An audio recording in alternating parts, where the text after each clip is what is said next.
First time I met Mark Arm, I saw Green River, and it was pretty awesome show. It was at the Central, and I remember walking up to him and saying, "Man, that was a great show, dude. I got some pot. You want to go smoke some?"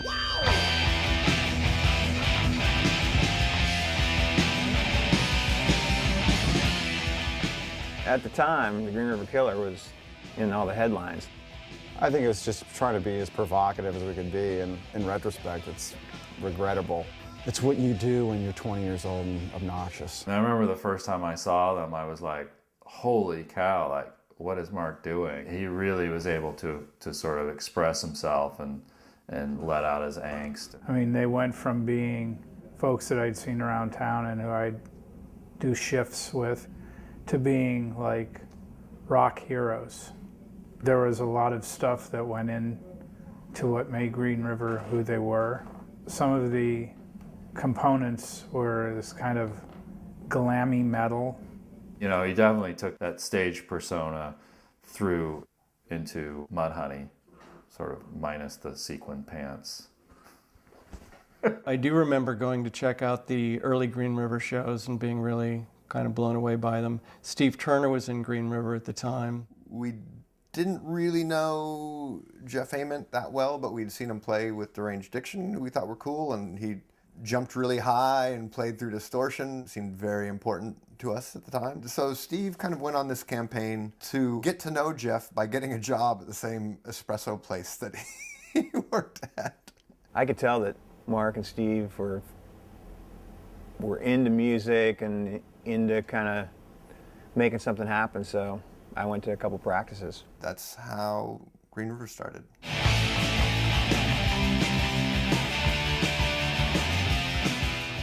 The Rehab Doll album by Green River was the first record that Jonathan and I put out on Sub Pop in spring of '88. We emptied our coffers of about, I think, $5,000, which was like a massive fortune for us at the time. Now I wouldn't mind. Let's just swallow my pride. And unfortunately, as soon as the band handed us a master tape, they told us they were breaking up. So that was kind of our grand opening release, and we realized we were probably going to go out of business within a month.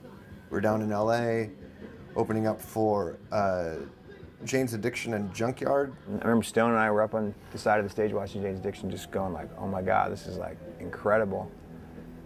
And I remember Mark and Bruce coming up at different times saying like how lame they thought it was. And I remember thinking, wow. I think any hope that I had that, well, that I thought that, well, Green River could be as good as Jane's Addiction because Mark didn't like Jane's Addiction. For me, that felt like there was a big chasm there. I remember just being like kind of bummed. Like, Whether people say it's Jane's Addiction split them up, it's like, it was just a moment in time where it sort of became more evident. And then when they split into Mother Love Bone and Mudhoney, there was no doubt that we were going to work with Mudhoney.